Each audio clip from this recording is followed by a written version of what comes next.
Nellore city నియోజకవర్గం 45వ division Vijaya mall gate పరిసర ప్రాంతాల్లో ఎన్నికల ప్రచారం నిర్వహించారు మాజీ మంత్రి నారాయణ కుమార్తె సింధూర. కరోనా టైంలో మాజీ మంత్రి నారాయణ నెల్లూరు ప్రజలకు ఏం చేయలేదని వైసీపీ నేతలు చేస్తున్న ఆరోపణలకు తీవ్రంగా స్పందించారు సింధూర. కరోనా టైంలో మాజీ మంత్రి నారాయణ నెల్లూరులో లేడు అని అనడం దారుణమని వైసీపీ నేతలు చేస్తున్న వ్యాఖ్యలను తీవ్రంగా తప్పుపట్టారు సింధూర. కరోనా టైంలో నారాయణ మెడికల్ కాలేజీని గవర్నమెంట్కి హ్యాండ్ ఓవర్ చేసి జీతాలు లక్షల రూపాయల జీతాలు మేమే భరాయించామని, అది నెల్లూరు ప్రజలకు తెలుసని వైసీపీ నేతలు చేస్తున్న అసత్య ఆరోపణలు ఎవరు నమ్మరని అన్నారు సింధూర. మంచి మెజారిటీతో కలవబోతున్నారు అని వాళ్ళు హామీ ఇస్తున్నారు. అట్లాగే ఇంకొకరింటికి వెళ్తే అమ్మ మీరేమీ చెప్పనక్కర్లేదు, ఖచ్చితంగా టీడీపీఏ ఫామ్ చేయబోతోంది గవర్నమెంట్ అని వాళ్ళు హామీ ఇస్తున్నారు.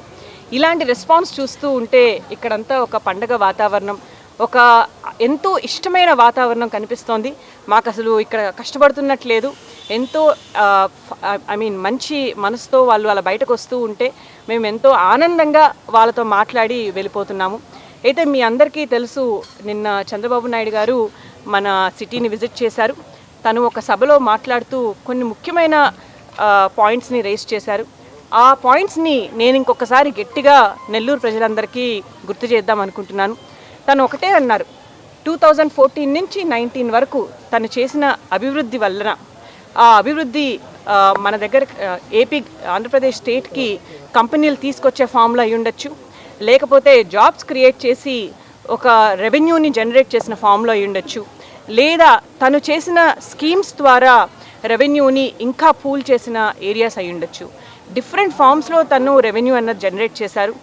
ఆ రెవెన్యూనంతా, ఆ ఖజానానంతా వైఎస్ఆర్సీపీ గవర్నమెంట్ ఖాళీ చేసేసింది. ఖాళీ చేయడమే కాకుండా 100 రూపాయలు వాళ్ళు తీసుకొని 10 రూపాయలు అప్పు రూపంలో చేసి మన చేతుల్లో పెడుతున్నారు, పెడుతున్నట్టు నటిస్తున్నారు. కానీ చంద్రబాబు నాయుడు గారు క్లియర్గా చెప్పారు, నాయకుడు అంటే సంపాదించేవాడు, అలాగే ప్రజల చేత సంపాదించేటట్టు చేసేవాడు. డెఫినెట్గా చంద్రబాబు నాయుడు గారు అలాంటి విజన్ ఉన్న నాయకులు.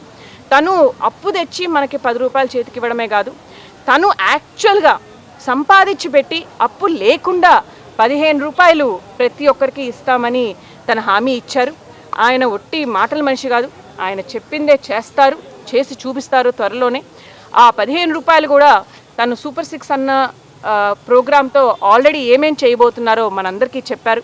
అది చిన్నపిల్లలకి, ఇంట్లో ఉన్న ప్రతి ఒక్క పిల్లలకి 15,000 రూపాయలు పర్ ఇయర్ వాళ్ళ చదువుల కోసం కానివ్వండి, లేకపోతే స్త్రీలకి 18 ఇయర్స్ దాటిన వాళ్ళకి 1,500 రూపాయలు పర్ మంత్ వాళ్ళ ఖర్చుల కోసం కానివ్వండి.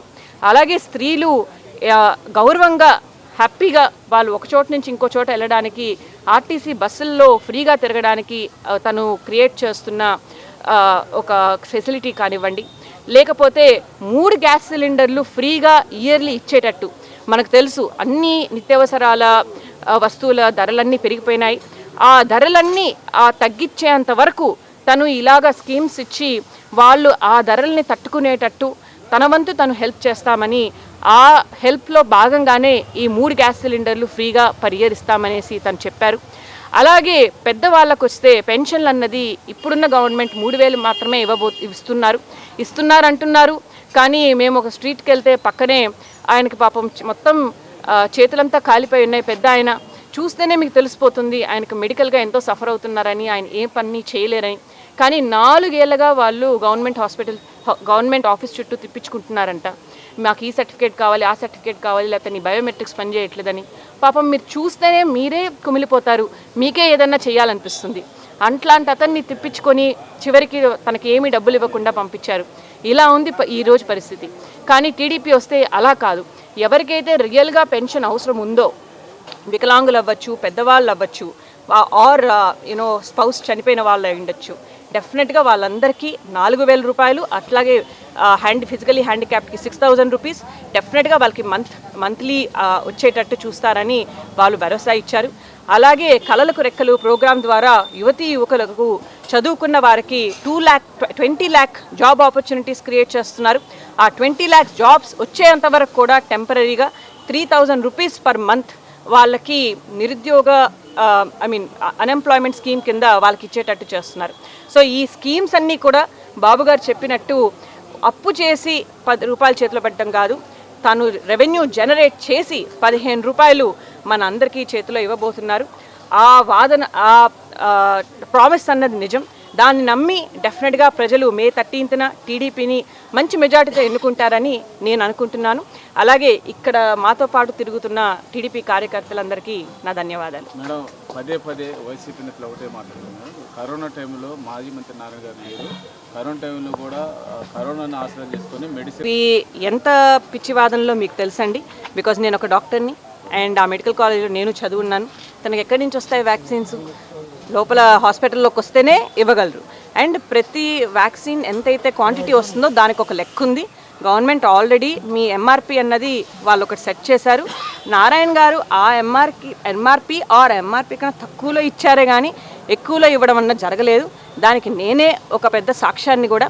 కేవలం ఎవరైతే వాలంటరీగా వచ్చి ఆ వ్యాక్సిన్స్ తీసుకుంటారో వాళ్ళు ఒక్కటే ప్రొటెక్ట్ అవుతారన్న కాకుండా, ఆ టైంలో మీకు గుర్తుందో లేదో చాలామంది వ్యాక్సిన్ తీసుకుంటే ఏమవుతుందని భయపడిపోతూ ఉండేవాళ్ళు. మాకు 23 స్టేట్స్లో స్కూల్స్ కాలేజెస్ ఉన్నాయి. ఆయన పదే పదే కాన్ఫరెన్సులు పెట్టి మీ అందరికీ వ్యాక్సిన్లు రావట్లేదు కదా, మన మెడికల్ కాలేజ్లో ఉన్నాయి, వచ్చి ఫ్రీగా తీసుకోండి అని అక్కడ వేల కొద్ది, మన దగ్గర 50,000 మంది ఎంప్లాయీస్ ఉన్నారు, వాళ్ళందరినీ కూడా ఇక్కడికి పంపించి మీరు ఫ్రీగా తీసుకోండి అని ఇప్పించారు. నిజంగా అలాంటి చిన్న చిన్న వాటి మీద డబ్బులు చేసుకునే పర్సన్ అయితే ఇలాంటివన్నీ చేస్తారా? ఆ అవసరం ఆయనకు లేదండి. మాది ఒక పెద్ద ఆర్గనైజేషన్, అది ఆయన ఎస్టాబ్లిష్ చేసిందే. తను ప్రత్యక్షంగా అక్కడ లేకపోయినా పరోక్షంగా దాన్ని మంచి కోరుకుంటారు, ఆయన మంచి కోరుకుంటారు. ఆయనకి అడ్డదారులు పట్టాల్సిన అవసరం లేదు.